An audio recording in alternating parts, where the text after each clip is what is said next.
Hello and welcome to Shutter in Strategy. Today we're going to be talking about crafting compelling content, how to repurpose that content and plan that into your calendar so we can get it done. First things first, my name is Nada. Before my life as a wedding photographer, I was actually a doctor of physical therapy. So I had my life in healthcare before this, and now I own multiple businesses in the creative arena, make multiple six figures since year 2 in business, and I'm an educator and speaker, which is why I absolutely love to share my experience and the tips and tricks that I've learned along the way with you guys. So I want you guys to go ahead and take your phones out and scan that QR code right there and go follow us on Instagram.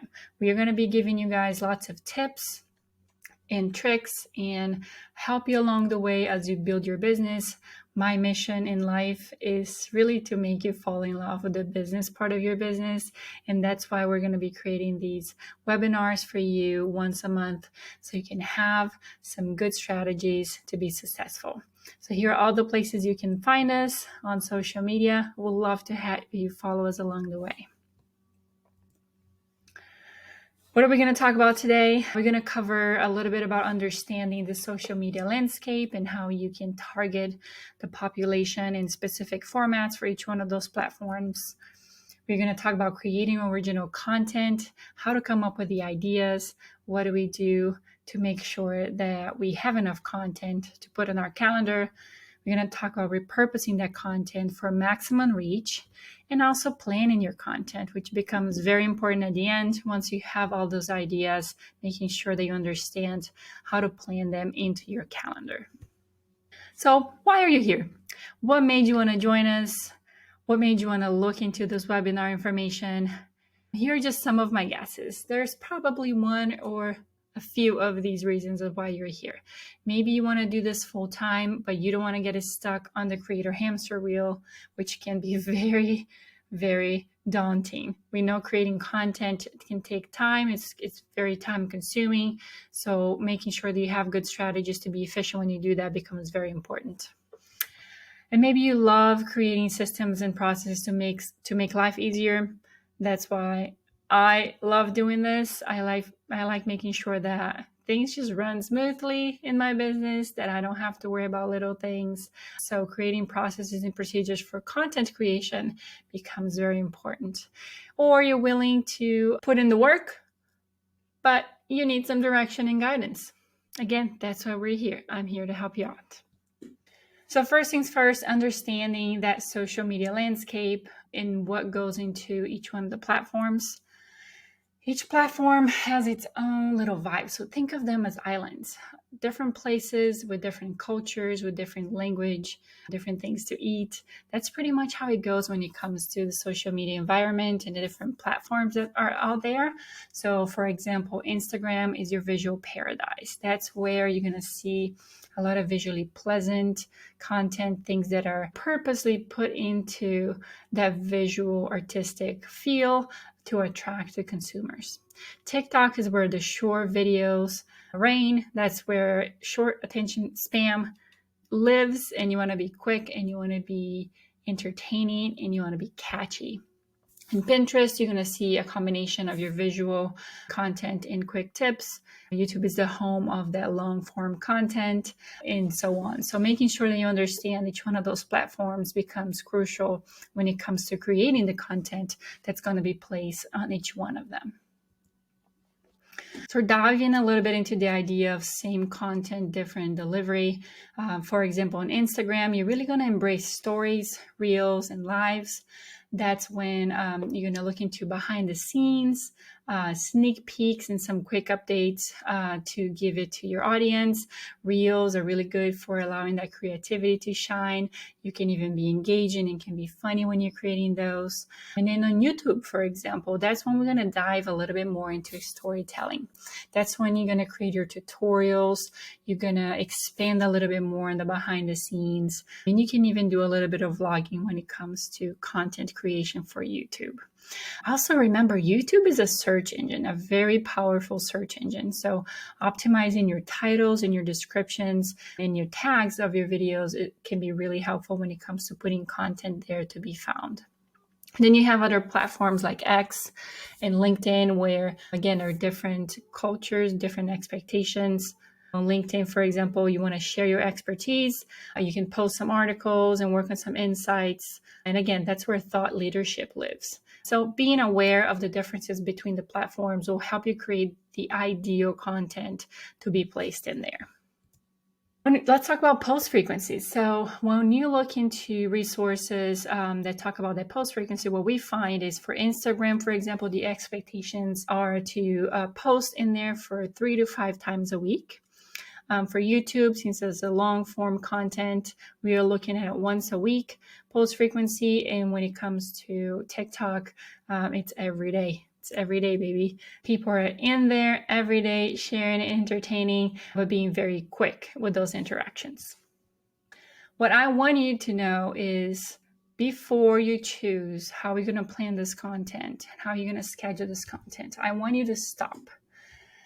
Take a breath and think about choosing something that is realistic for you when it comes to posting frequencies. I'd rather you pick something that you know you can stick to, that you can promise yourself that you're going to stick to, than actually pick something that is of a higher frequency that you're going to do for 1 or 2 weeks and then let the ball drop. So be realistic with yourself, do a little intro, self-talk, and figured it out. Is this really realistic for me? Is this frequency realistic for me?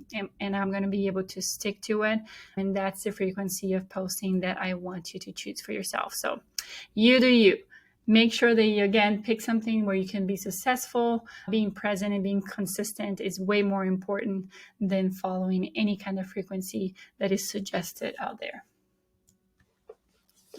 All right, let's dive into creating original content a little bit. So what you have to be thinking about is positioning yourself as the expert. What are some of the problems you can be solving for your clients? What are some of the questions that you can be answering for your clients? Can you clarify some misconceptions? And in using the search engines that your clients are using become very, very important when it comes to content creation that's going to attract that specific population that's already navigating that social media environment. And then you can also ask AI, it's here in our lives to stay. I think the earlier we start utilizing and understanding how to utilize it, the better it is for us. You can also hire a copywriter to come up with that content for yourself. I'm going to try to show you how to do it yourself so you can save a little bit of money, but there's always an option of hiring a copywriter as well. When people are looking for their experts, when they're looking to hire somebody, they want to make sure that you know your thing, that you have the knowledge, that you're the best of the best. And one of the ways to prove this is when you're constantly delivering content that's answering their question and that is solving their problem. So we're definitely going to use this concept when it comes to creating original content for you. Let's talk a little bit about search engines and why it's important to understand that there is a world out there, guys, beyond Google. Almost 40% of Gen Z is using TikTok and Instagram for search instead of Google, and that's according to Google's own data. So think about places that we are every day to consume information, to consume entertainment. So places like YouTube, Instagram, Pinterest, and TikTok. Those are search engines. You have to start thinking about beyond Google for your search and research when you're coming to content for yourself, and start looking into some of those platforms, search engines as well. So we're going to create a structure to help you come up with some content to search online. The first thing I want you to do is we're going to separate things into 3 different categories. Then we're going to put something together to kind of create a basis for our research. So the first thing really is think about, how do you want to be recognized? What do you want to be established as? What do you want to be recognized as? What do you want to be known for? Determining your industry will be step number 1. So we have some examples here: photography industry, wedding planning, travel agent, coaching agent. Those are different types of industry. And then you can be a little bit more specific and talk about what type of coach you are, what type of photographer you are, what type of travel agent you are. And then also, where do you plan on working? So establishing those a little bit more specific things are going to help you put together a good research basis for your information. And then the last thing we have in there is your target audience. So who is your content for? Who are you serving? Who is the client? Those are the things that you can, again, answer to put together a good basis for our research. So here's an example of a niche where we're going to be doing some research on. I'm a California life coach for new mothers. So I'm talking about my location. I'm talking about what type of coach I am. I'm talking about the industry. And then I'm talking about my target audience very specifically. So not just women, not just everybody. It's new mothers are my target audience. California life coach for new mothers. So once you do that, once you kind of establish where you're going to be searching, what are you going to be searching about, we're going to jump into the search engines that we have available to us and start doing some digging, guys. We're going to do some research. These 2 examples here, I used Google and YouTube to just start typing some things. And the good thing about these search engines is that they have this complete your sentence property that you can definitely take advantage of. So what I did there in the first one is I wrote, I'm getting married in 2024 and I want to know, and then I let it kind of tell me what people have been searching on Google when they're getting married in 2024. So this is what some of the things that pop up in there. I want to know what's the best wedding dates for 2024. I want to know some unique wedding dates for 2024. What is the lucky month to get married? What is the palindrome wedding dates, which are dates that they're read the same forwards and backwards. What are some unique dates to get married this year, etc. So that's what came up with that. And when I went to do some research on YouTube, I just typed 2024 and the letters WEDD. I didn't even type wedding all the way. And then just kind of let it complete, again, the sentence for me and give me some ideas of things that I can be addressing on my posts. So you can pick that very broad information, create some little anchor of what you want to be searching, who you're going to be serving based on the services that you're offering, and then determine what are that person going to be looking for, what kinds of questions do they have, what kinds of concerns do they have that you can be answering by creating content for them as their expert. There's something else out there that you can utilize. It's something called answertopublic.com.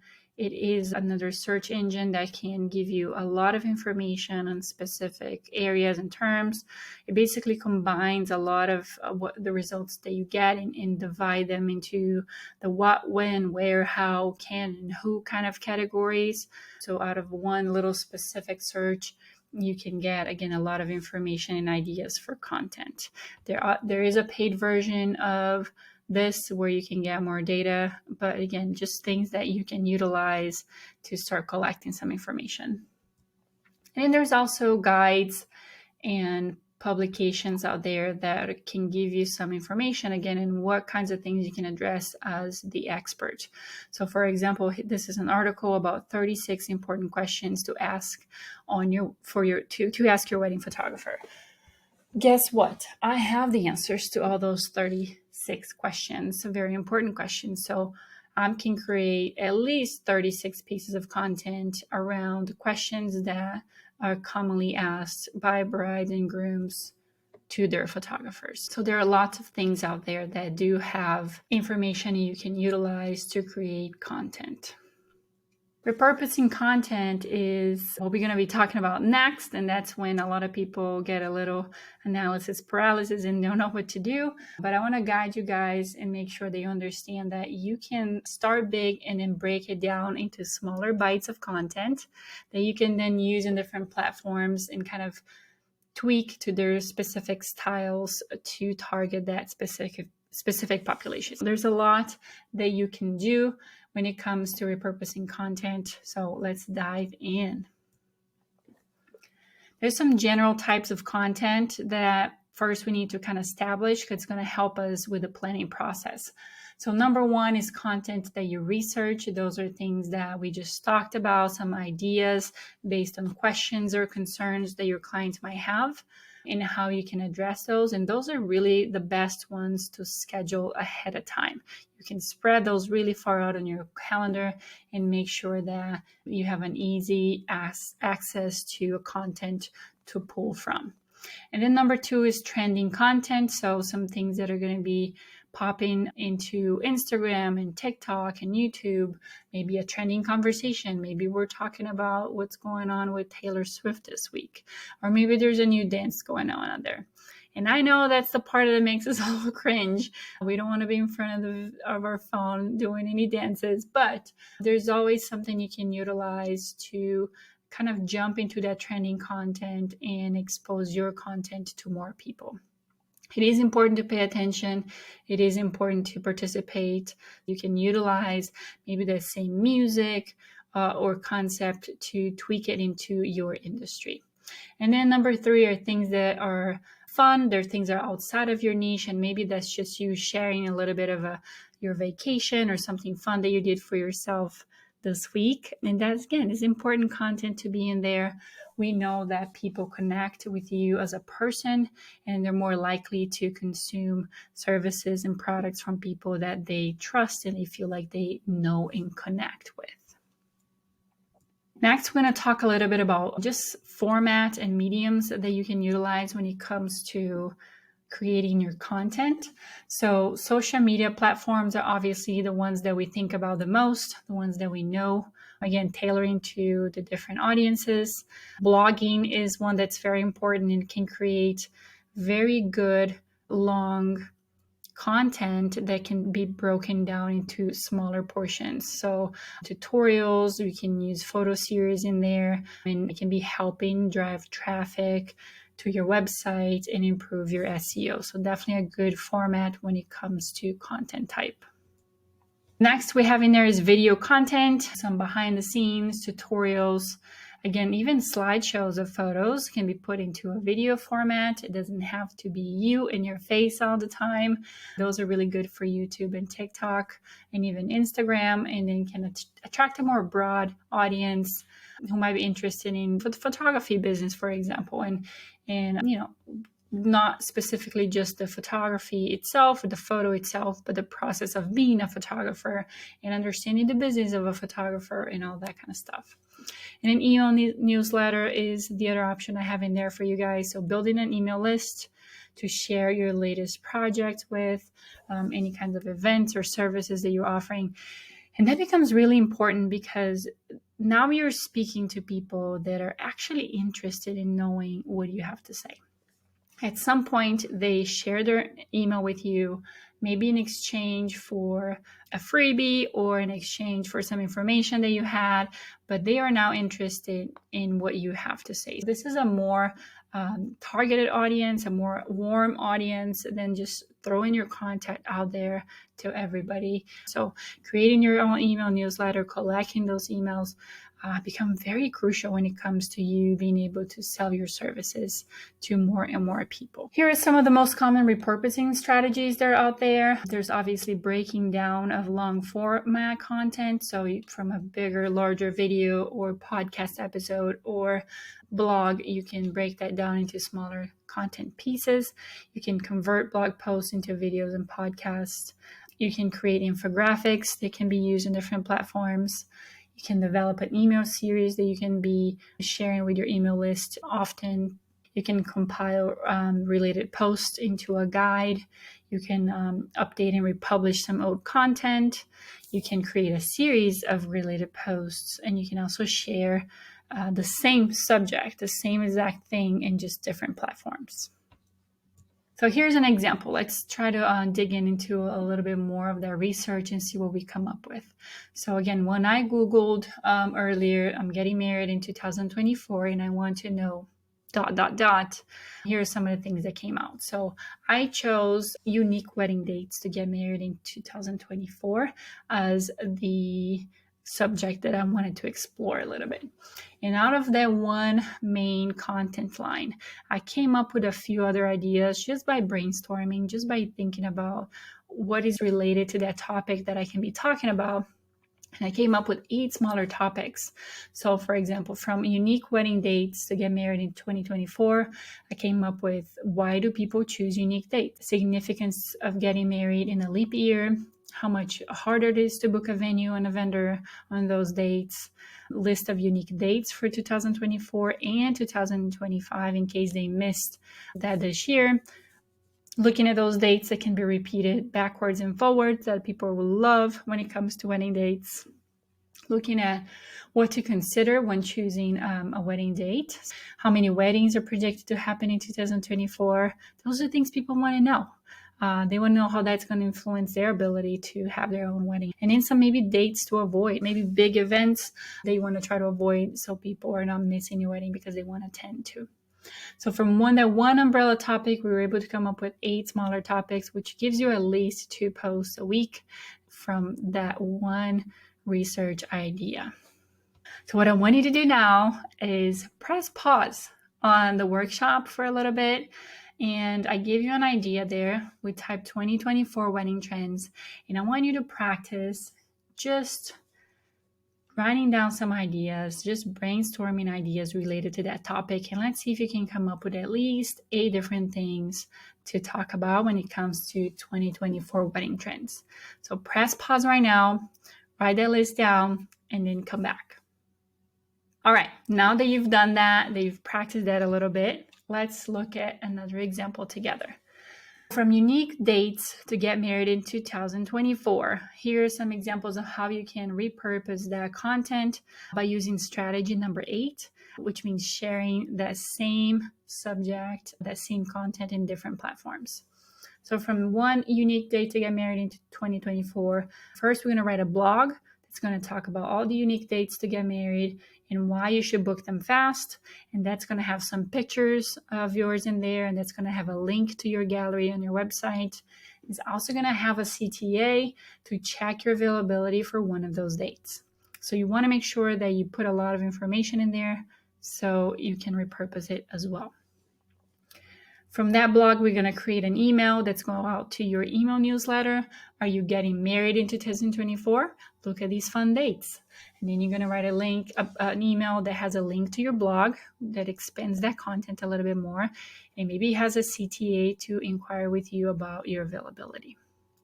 And then from that, we're going to write an Instagram post with a photo of one of your couples who maybe got married on a unique date. And then you can reuse that small portion of your blog or your email as a caption for your Instagram post. You can have a CTA there to sign up for your email list. And you can have a CTA there to inquire for availabilities for those unique dates. Then you can go to YouTube and you can do a quick video talking about the unique dates and why people chose them. And you can have a CTA there to have people book with you. And then you can go into Pinterest and create a pin talking about the unique wedding dates of 2024.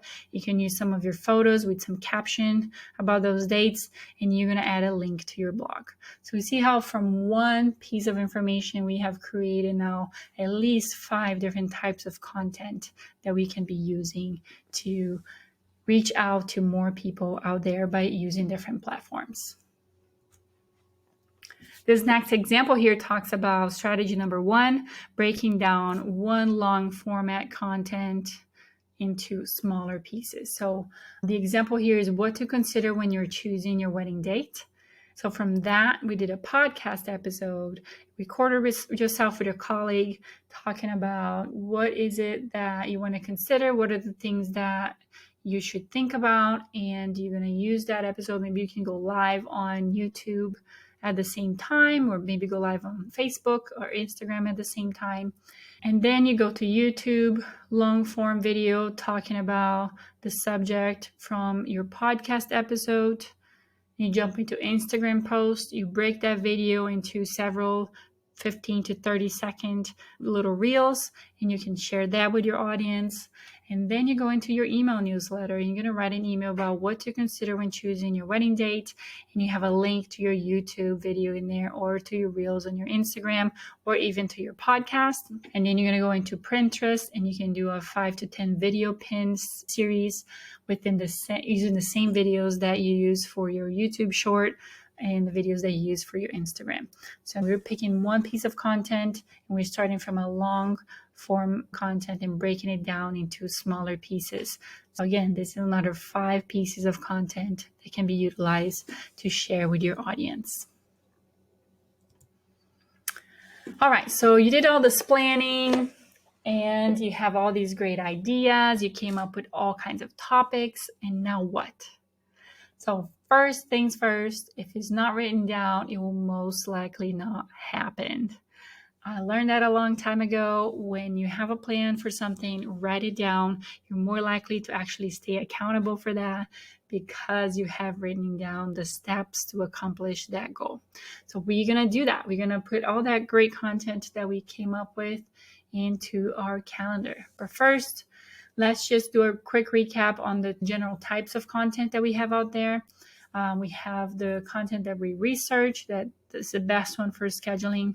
We have the training content, and we have the fun outside of your niche content. So keep that in mind. So let's look at the month of February. So when I'm deciding what kind of content I'm going to put out there, I want to make sure that I use those general types of content and that I keep a kind of percentage of split between all of them. So I want the majority of my content to come from the research, planned ahead kind of content, and that should be between maybe 65 to 70% of your content. That's going to give you a good chance to spread things out and schedule them out enough ahead of time. Then you want to have a little bit of trending content in there, maybe you're 15, 20%. And then you want to have a little bit of that fun outside of your niche content that you're going to spread out to. So if you look at that calendar that I have in there for February, for example, we're going to put, 2 to 3 times a week, I'm going to be utilizing that research content that we created. And then I'm going to once a week take a look at what is trending and see if I can utilize any of that to create some content. And then a couple of times there a month, I'm going to add a little bit of my fun outside content that has nothing to do with what I'm selling or trying to help people with. It's just, again, some entertaining things to even help you stay motivated to create some content, because not everything has to be 100% about work all the time. Here's an example for the long format video. So if you're posting on YouTube, obviously that kind of planning that we were just looking at would be crazy and it's too much going on, especially in the beginning. So we're looking for once a week kind of content scheduling. So in a month, you can have 2 of those that are coming from there's research topics that you put together to schedule. And then you might have 1 trending video in there. Maybe you're doing a commentary on something that happened. Maybe there was a wedding that went viral for whatever reason. So you can make a little commentary on that.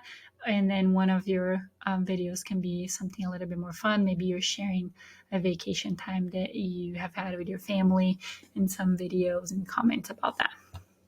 How are you going to organize all this? You can use a Google Drive. That's what I use. One of the things that I use. So Google Drive, you can put in there your main search words, where you're going to start with. You can write down your search results. And then from there, you're going to expand a little bit more into your unique ideas and the things that you kind of brainstorm from that first search result. And obviously, you can have your post dates in there. We do offer this Google Drive sheet, something you can purchase. There's a little bit more of details in there. Things things that you can utilize to organize yourself, but it can be very helpful for people that like that simple table kind of look to organize what they're going to be doing every week. But you can also utilize programs out there like Trello, where again, you can start with your main project research and then look into, narrowing down your research and expanding your terms and organize yourself that way. Trello is free to a certain extent. There's plenty of other programs out there that do project management, and you can definitely utilize any of those without having to spend a lot of money. So lots of options for you. All right, let's do a quick recap. So we decided which platforms we were going to use. We talked about deciding the medium and the format that we are going to use, deciding what comfortable frequency is the one that's going to work for you when it comes to posting. And then we did planning the 3 types of posts in your calendar. We perform broad research and kind of understand how to come up with topics, expand those topic results. And then we do some planning for our calendar, batch that content, and boom, we are ready to be successful with our content planning. Huge thank you to you guys. Thank you for joining me on this webinar. I'm so excited to be able to share this information with you. I know content planning can be very daunting and stressful to a lot of people. So hopefully this helps break things down a little bit more for you and get you motivated and excited about creating content to share with your audience and generate some money from there. So hopefully this gets you excited about sharing some content with your audience so you can increase your income potential. The more you're out there, the more you're consistent, the more it can help your business. So do me a favor, if you're watching this presentation and you had fun and you learned something, take a quick picture with your cell phone, post it on the Instagram account, and tag us at PhotoBiz Education. I love knowing when people are taking advantage of our education. Share that with us, and I can't wait to see you on our next webinar. Thank you, guys.